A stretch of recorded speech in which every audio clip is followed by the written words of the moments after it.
America ప్రపంచ ఆధిపత్యం సంపాదించడం కోసం, చమురు మీద తన పెత్తనాన్ని సంపాదించడం కోసం కావాలని యుద్ధాన్ని ప్రోత్సహిస్తూ ఉంటుంది. గతంలో కూడా ఆ రకంగానే యుద్ధాలను ప్రోత్సహించింది. ఇప్పుడు జరుగుతున్నటువంటి యుద్ధాన్ని ఆ రకంగానే చేస్తూ ఉన్నారు. ఈ యుద్ధం వల్ల ప్రపంచంలో ఉన్నటువంటి శాంతి మొత్తం దెబ్బతిన్నది. భయం వాతావరణంతో ఉన్నారు. కొన్ని లక్షల మంది ప్రాణాలు, విద్యార్థులు, సైనికులు ప్రాణాలు కోల్పోతూ ఉన్నారు. ఇరాన్లో అనేక మంది ప్రాణాలు కోల్పోయారు.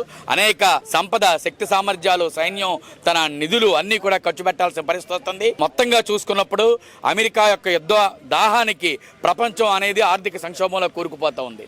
ఈ రోజున ఈ యుద్ధం వల్ల మొత్తం ఎక్కడికక్కడ ఎగుమతులన్నీ కూడా స్తంభించిపోయాయి.